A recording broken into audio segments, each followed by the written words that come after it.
جو ہی چاند آدھا سفر کر چکا ہوتا، میں اپنی بیٹھک سے اٹھ پڑتا اور شہر خاموشاں کی طرف چل پڑتا۔ میرا ٹھکانہ قبرستان کے درمیانی جال کے درخت کے نیچے پرانی قبر تھی۔ یہ قبر بہت پرانی تھی۔ اس کی قبر میں کیڑے مکوڑوں نے سوراخ کر کے اپنا جہاں آباد کر رکھا تھا۔ اس قبر کے ساتھ ہی غار نما سوراخ تھا جو قبر کے اندر زمین کی تہ در تہ چلا گیا تھا۔ اب یہ معلوم نہیں کہ یہ کسی جانور کی کارستانی تھی یا کوئی اور وجہ، لیکن مجھے ایسی ہی جگہ کی تلاش تھی جو قبرستان میں بآسانی مل بھی جاتی ہے، کیونکہ حضرات انسان قبرستان میں عبرت کے لیے جاتا ہی نہیں۔ میں رات کے درمیانی حصے میں اپنے سامان کے ساتھ یہاں آ جاتا اور اپنا کام شروع کر دیتا۔ میرا کام کسی اور کے لیے نہیں تھا، نہ آج کے دور میں کوئی شخص بنا لالچ کے کسی کے کام آتا ہے۔ میں ایک محجبین کو حاصل کرنا چاہتا تھا۔ اس کا نام ثانیہ تھا۔ بلا کی حسین تھی۔ اس کے نین نقش قدرت کا حسین شاہکار تھے۔ میں اس کی خوبصورتی پر مر مٹا تھا، لیکن مصیبت یہ تھی کہ اس کا خاندان اور تھا اور میرے خاندان سے ان کی پرانی دشمنی چلی آ رہی تھی۔ بس میں ثانیہ کو چاہتا تھا۔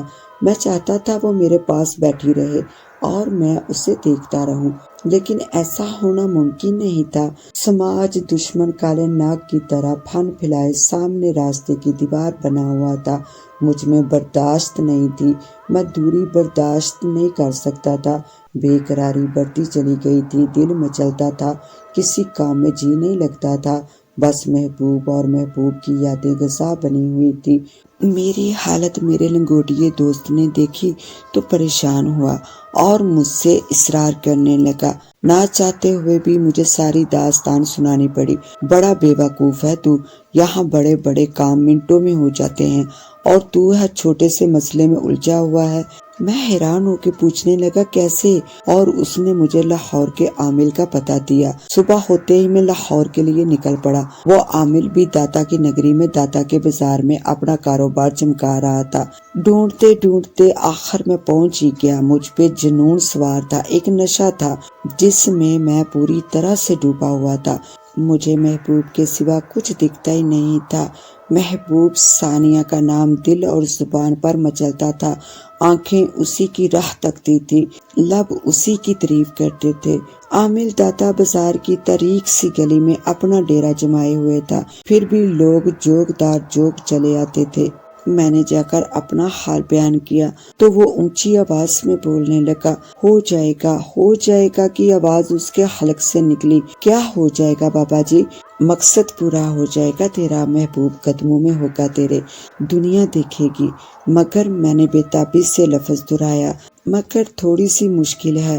وہ کیا بابا جی، اور کیسے مشکل دور ہوگی؟ چھلا کاٹنا پڑے گا تمہیں۔ تم اس میں کامیاب ہوگے تو محبوب تمہارا، اور اگر ناکام ہوگے تو اپنا سراغ بھی نہ پاؤ گے۔ غور سے سنو، تمہیں پرانے قبرستان میں پرانی قبر میں بیٹھ کر رات کی تاریکی میں چھلا کرنا ہوگا۔ ہاں، اس کے پاؤں کی مٹی بھی لینی ہوگی۔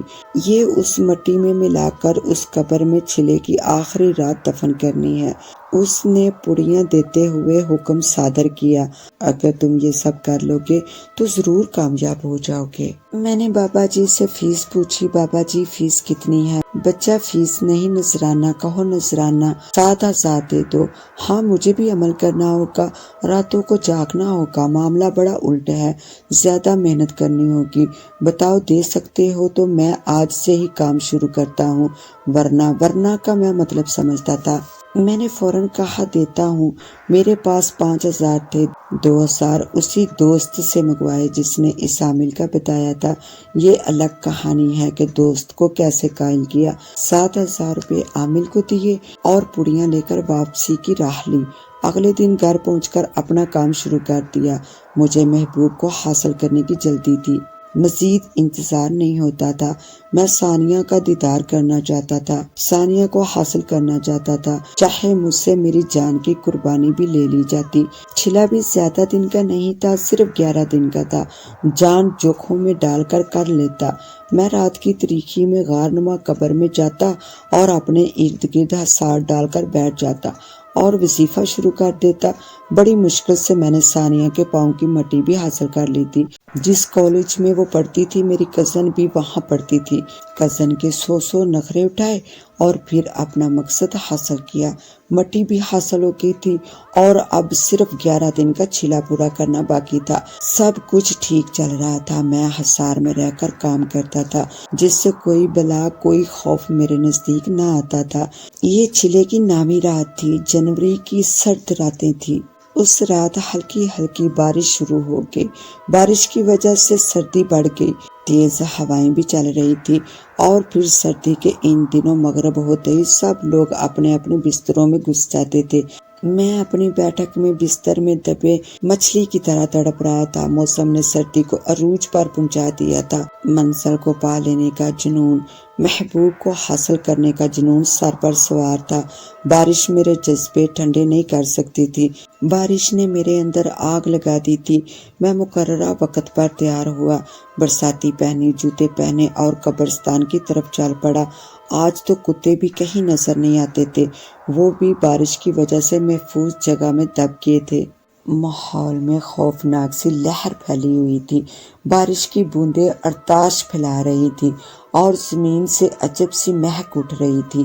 میں گھر سے قبرستان کی طرف رواں دواں تھا۔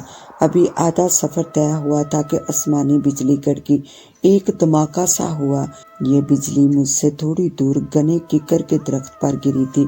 بس مجھے اتنا یاد ہے اور پھر مجھے ہوش نہ رہا۔ کسی ندیدہ ہستی نے میرے اعصاب پر قبضہ کر لیا تھا اور میں دنیا سے بیگانہ ہو گیا۔ بے ہوش ہونے سے پہلے میرے پاؤں کسی شے سے ٹکرائے تھے اور میں زمین کے فرش پر اوندے منہ گرا تھا۔ تب سے لے کر آج تک بستر مرگ پر پڑا ہوں۔ اس رات دھماکے کی آواز سن کر میرا بھائی میری بیٹھک میں آیا تھا۔ بیٹھک کا دروازہ کھلا رہتا تھا۔ انہوں نے مجھے نہ پا کر خوف اور حیرانگی میں مجھے ڈھونڈنا شروع کر دیا۔ گھر سے 1.5 کلومیٹر کے فاصلے پر مجھے اوندے منہ بے ہوش پڑا دیکھا تو اٹھا کر گھر لے آئے۔ اس رات سے آج تک بیمار پڑا ہوں۔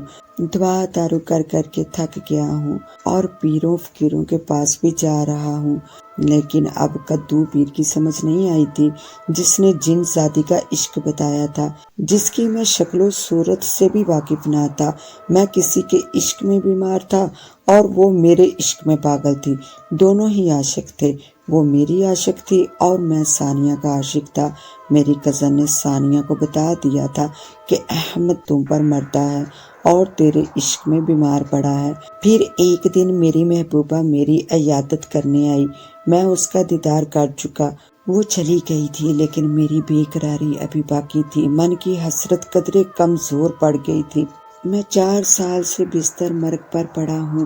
کدو پیر کالے بکرے لے کر فرار ہو چکا ہے اور اس جن زادی کا اسیب میرے ذہن میں ڈال گیا ہے۔